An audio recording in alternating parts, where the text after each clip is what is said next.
இன்னைக்கு நவராத்திரிக்கு நம்ம வெங்காயம் சேர்க்காம பச்சை பட்டாணியில் சுண்டல் எப்படி பண்ணுறதுன்னு பார்க்கலாம். இதை ஒரு 8 மணி நேரம் ஊற வச்சு குக்கரில் இதுக்கு தேவையான அளவு உப்பு போட்டு நல்ல 4 விசில் விட்டுருக்கேன். இந்த பாருங்க, இப்படியா இந்த மாதிரி நம்ம செய்து பார்த்தோம்னா நல்லா வெந்திருக்கணும். அதுதான் இதுக்கு சரியான பக்குவம்.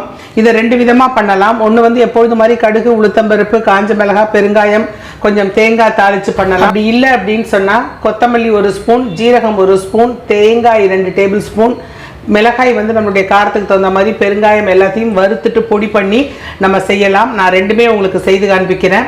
இந்த நவராத்திரிக்கு நீங்கள் இது 2யுமே செய்து கொடுங்க. பட்டாணியில் வந்து நிறைய ப்ரோட்டீன் கண்டென்ட் இருக்குது. குழந்தைங்களுக்கு ரொம்ப பிடிச்சது தான் இது.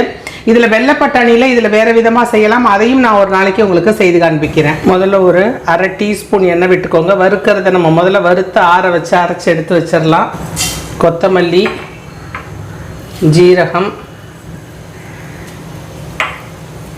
அதோடு சேர்ந்து காஞ்ச மிளகாய் நம்மளுடைய காரத்துக்கு தகுந்த மாதிரி போட்டுக்கோங்க.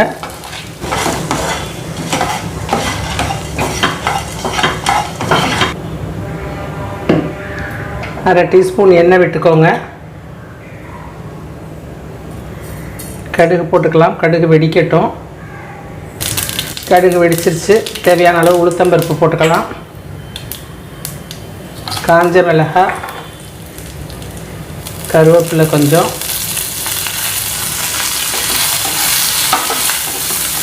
உளுத்தம்பருப்பு செவந்துருச்சு பாருங்கள். இப்போ இதில் நமக்கு தேவையான அளவு பட்டாணி போட்டுடலாம்.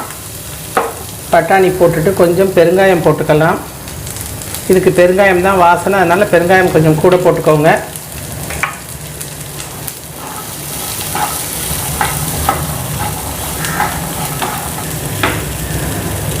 போட்டுட்டு இந்த தேங்காய் வச்சுருக்கோம் இல்லையா, தேங்காயை கொஞ்சம் போட்டுடுங்க.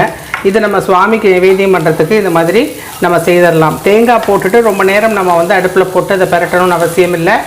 தேங்காய் போட்டதுக்கப்புறம் ஒரு 1 நிமிஷம் கிளறி எடுத்துட்டோன்னா போதும்.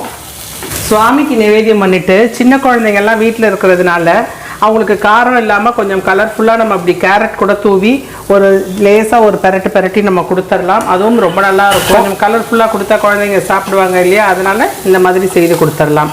இந்த நவராத்திரிக்கு நீங்களும் இந்த மாதிரி செய்து கொடுத்து பாருங்கள். குழந்தைங்களுக்கு பெரியமாக சாப்பிடுவாங்க. இப்போ நம்ம மிளகாய், தனியா, ஜீரகம் வறுத்துருக்கோம்.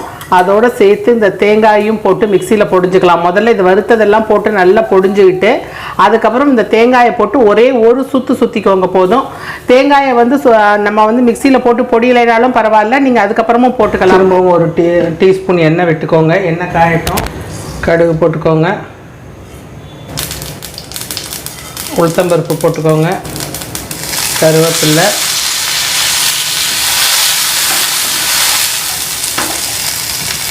இந்த பட்டாணியும் போட்டுடுங்க. போட்டுட்டு இதுக்கும் வாசனைக்கு பார்த்தீங்கன்னா பெருங்காயத்தூள் தான், அதனால் பெருங்காயத்தூள் கொஞ்சம் அதிகமாக போட்டுக்கோங்க. போட்டுட்டு நம்ம வந்து பொடி பண்ணி வச்சுருக்கோம் இல்லையா, தனியா, ஜீரகம், காஞ்ச மிளகாய், தேங்காய், இது அப்படியே இதில் போட்டுடலாம். தேங்காயை நான் பச்சையாக தான் போட்டிருக்கேன், வறுத்துட்டு போடலை. இதை நல்லா இதில் போட்டுடலாம். இதில் தேங்காய் கொஞ்சம் அதிகமாக போட்டால் ரொம்ப நல்லாயிருக்கும். இது தேங்காய் பச்சையாகவும் நம்ம போட்டுக்கலாம், அதுவும் நல்லாயிருக்கும். வெங்காயம் இல்லாமல் ஆனால் மசாலா சுண்டல் ரொம்ப அருமையாக இருக்கும். குழந்தைங்களுக்கு கலர்ஃபுல்லாக வேணும் அப்படின்னு சொன்னால் கொஞ்சம் மேலே கேரட் துருவி போட்டு, கொத்தமல்லி கொஞ்சம் கட் பண்ணி போட்டு, தேங்காய் கொஞ்சம் துருவி போட்டு, பீட்ரூட் துருவி போட்டு கொஞ்சம் கலர்ஃபுல்லாகவும் கொடுக்கலாம், அதுவும் நல்லாயிருக்கும். இதையும் இந்த நவராத்திரிக்கு நீங்கள் செய்து பாருங்கள். செய்து பார்த்துட்டு எப்படி வந்திருக்குன்னு சொல்லுங்கள் ஃப்ரெண்ட்ஸ். தேங்க்யூ.